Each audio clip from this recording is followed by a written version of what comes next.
November 19వ తేదీన రాజన్న సిరిసిల్ల జిల్లా కేంద్రంలో నిర్వహించిన సిపిఎం పార్టీ మహాసభలకు సంబంధించిన కరపత్రం ఆవిష్కరణ కార్యక్రమాన్ని బోయినపల్లి మండల వ్యవసాయ మార్కెట్ యార్డులో నిర్వహించారు.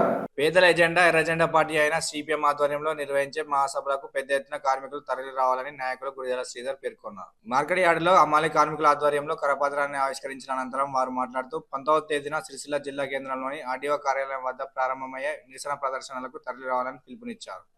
కార్యక్రమంలో అమ్మాలి కార్మికులు చంద్రగిరి లచ్చయ్య, ఎడపల్లి శ్రీను, పొత్తూరి రాములు, పొత్తూరు నర్సయ్య, ఎడపల్లి నాగరాజు, దాసరి ప్రభాకర్, చంద్రగిరి రాజయ్య తదితరులు ఉన్నారు.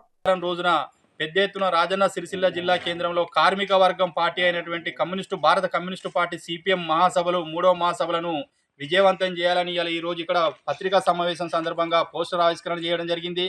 ఖచ్చితంగా ఈ జిల్లా లోపల ఉన్న అన్ని రంగాల కార్మికులు, అమ్మాలి కార్మికులు, గ్రామ పంచాయతీ కార్మికులు, భవన నిర్మాణ రంగం కార్మికులు, మధ్యాహ్న భోజన కార్మికులు, బీడీ మహిళా కార్మికులు ప్రతి ఒక్క రంగం నుంచి పెద్ద ఎత్తున సిరిసిల్ల జిల్లా కేంద్రానికి ఉదయం 10 గంటలకు వచ్చి ప్రదర్శన ర్యాలీ ఉంటుంది. కాబట్టి పెద్ద ఎత్తున కార్మిక వర్గం పార్టీ కాబట్టి, కర్షకుల పార్టీ కాబట్టి పేద ప్రజల హక్కుల కోసం, కార్మిక వర్గాల హక్కుల కోసం నిరంతరం పోరాటం చేస్తున్న పార్టీ ఏదైనా ఉన్నదంటే భారత కమ్యూనిస్టు పార్టీ సిపిఎం అనే చెప్పుకోవాలి. ఎందుకంటే ఆ రోజు మహాసభలు విజయవంతం చేయడానికి ప్రతి ఒక్క కార్మికుడు బాధ్యత తీసుకొని ఖచ్చితంగా విజయవంతం చేయాలని సందర్భంగా ఈ మండలం లోపల ఉన్నటువంటి అమ్మాలి కార్మికులు కావచ్చు, భవన నిర్మాణ కార్మికులు కావచ్చు, ప్రతి రంగం కార్మికులను పేరున సిపిఎం మండల పార్టీ పక్షాన విజ్ఞప్తి చేయడం జరుగుతుంది. మరొక్కసారి మండల సిపిఎం పార్టీ పక్షాన ఈ మండలంలో ఉన్న కార్మిక వర్గానికి పేరున విజ్ఞప్తి చేయడం జరుగుతుంది.